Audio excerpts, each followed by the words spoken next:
नमस्कार प्रिय बंधुओं।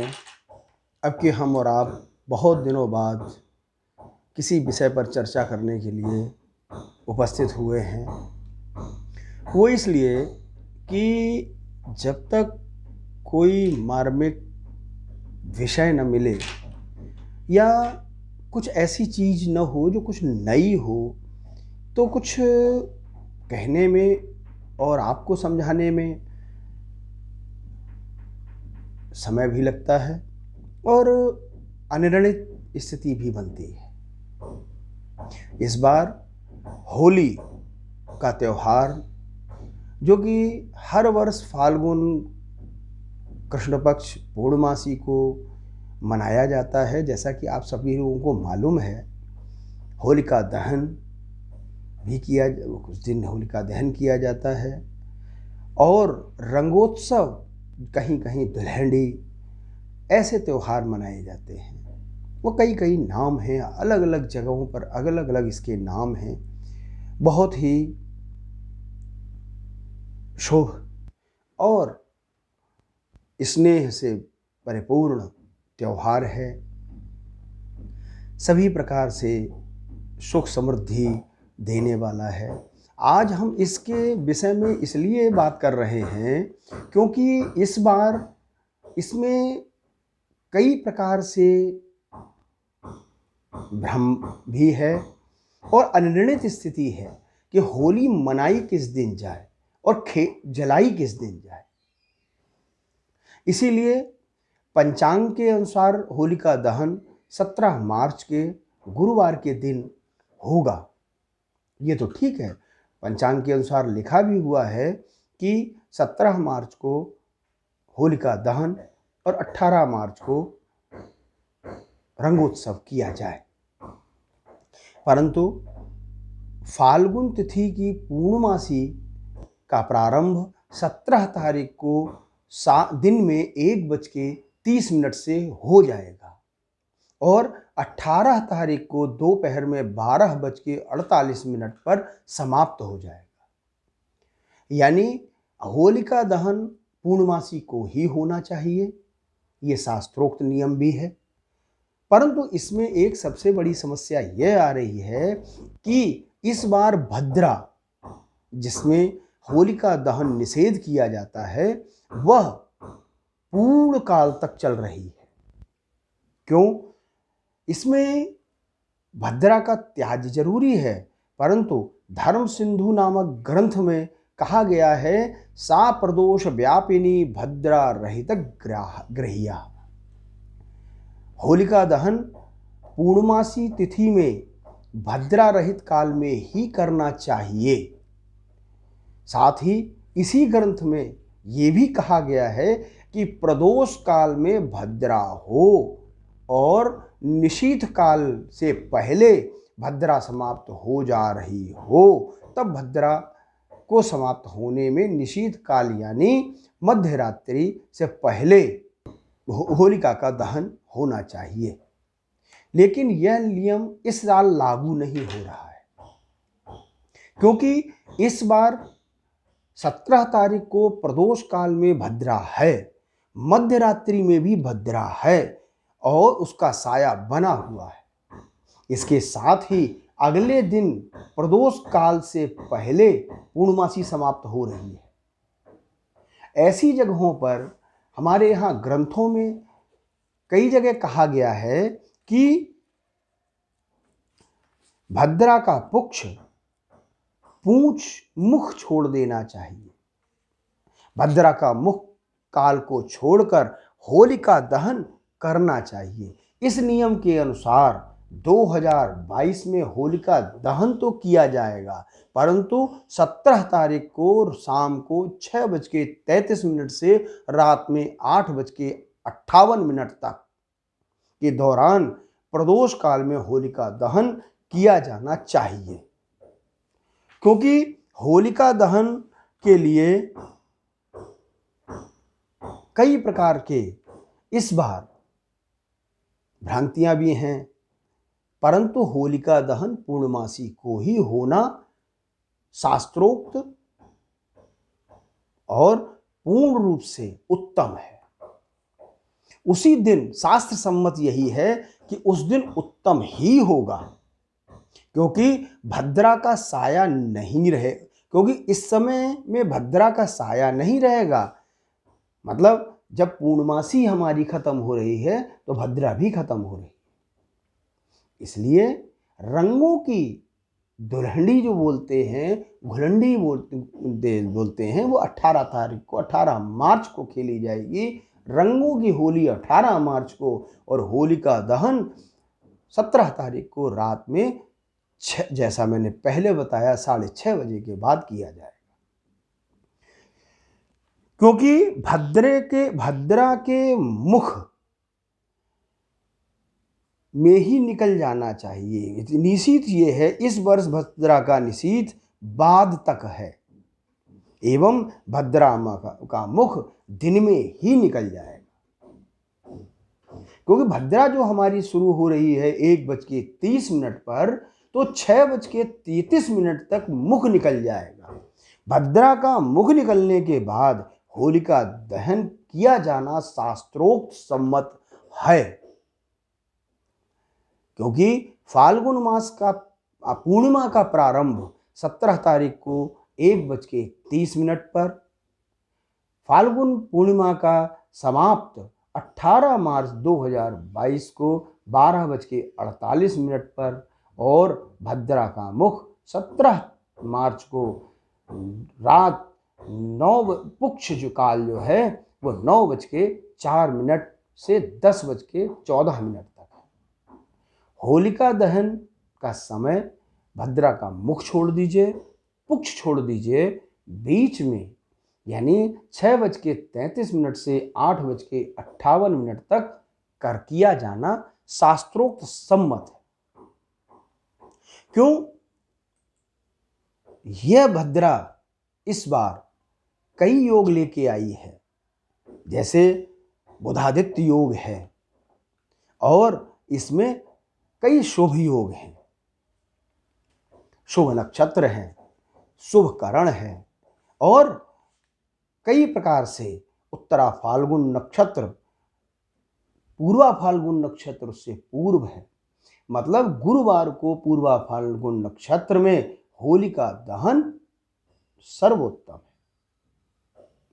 और गुरु और का सर्वोत्तम योग बन रहा है।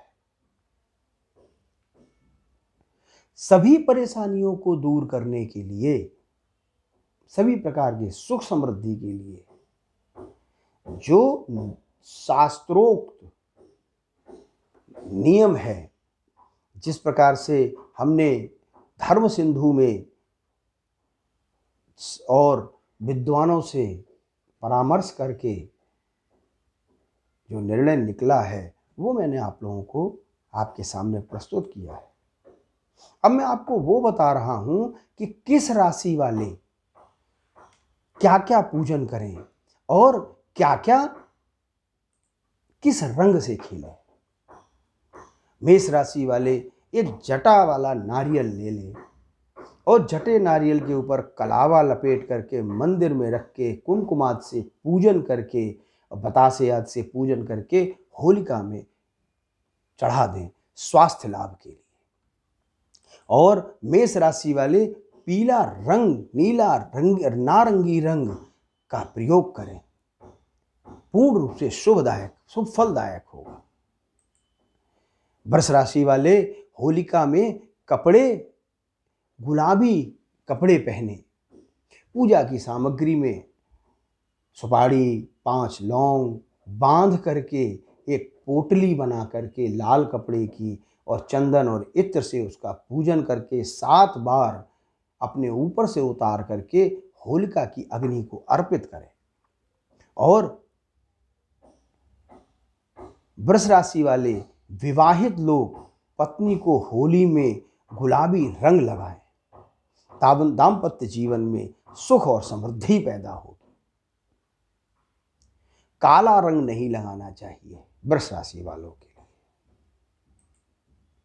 मिथुन राशि वाले होलिका में भगवान गणेश जी के समक्ष शुद्ध देसी घी का दीपक प्रज्वलित करें, सामने 27 मखाने रखें और गणेश जी को चंद्रदेव की पूजा करें और मखानों में अपनी समस्या बोलते हुए अग्नि पर चढ़ा दें और हरे रंग का प्रयोग करें, शुभ रहेगा। कर्क राशि वाले अपनी सारी समस्याओं की मुक्ति के लिए गेहूं चावल का आटे की एक चौमुखी दीपक बना करके तिल के तेल को जलाएं और मुख्य द्वार पर प्रज्वलित करें। उससे दाम्पत्य सुख, सभी परेशानियां और घर में सुख समृद्धि की वृद्धि होगी। और उन दानों को होली में डाल दें। सिंह राशि वाले एक साबुत पत्ता लेकर के और उस साबुत पत्ते की पूजा सुपारी और जो खंडित न हो साबुत सुपारी लेकर के एक बतासा, लौंग का जोड़ा और देसी घी में डुबो करके पान के पत्ते को रख करके सभी सामग्रियों को 7 बार अपने ऊपर से उतारें और अग्नि में समर्पित कर दें। ऐसा और सर्वोत्तम इनके लिए जो रंग है वो पीला है, नारंगी है और नीला रंग है। नीला रंग से बचेंगे तो ज़्यादा अच्छा रहेगा। पीला, नारंगी, लाल, अन्य कई रंग है, नीले से सिंह राशि वाले बचें। कन्या राशि वाले 11 लौंग के जोड़े लेकर के, 11 दूर्वा लेकर के, गांठें लेकर के बच्चों और परिवार के सदस्यों का हाथ लगवा करके पूजा करें और होलिका की अग्नि में डाल दें। और होलिका की अग्नि में यह प्रेम संबंधों को, अपने आपस के संबंधों को, रोग आदि को नाश करेगा और सुख समृद्धि देगा। और सफ़ेद रंग से, हरे रंग से खेलना शुभ होगा।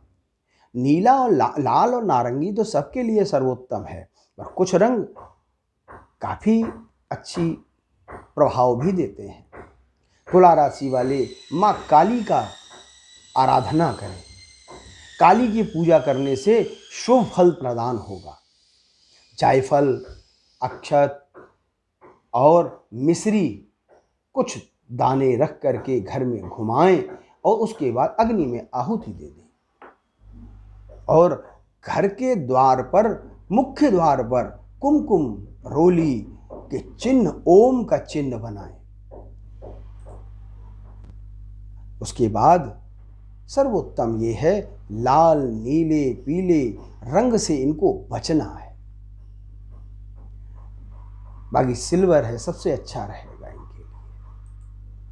वृश्चिक राशि वाले साबुत सुपारी लेकर के शुद्ध देसी घी के कमलगट्टों से डुबो करके हनुमान जी के मंत्र ओम हनुमते नमः को 27 बार जाप करें और हनुमान जी का नाम लेकर के ही उन कमलगट्टों को, सुपारी को अग्नि में आहुति दे दें और लाल रंग से होली का प्रयोग करें और केसर का पान करें, दही बड़े खाएं। सबसे पहले बड़ों का आशीर्वाद लें। धनु राशि वाले इतना अनाज ले लें जो एक मुट्ठी में आ जाए।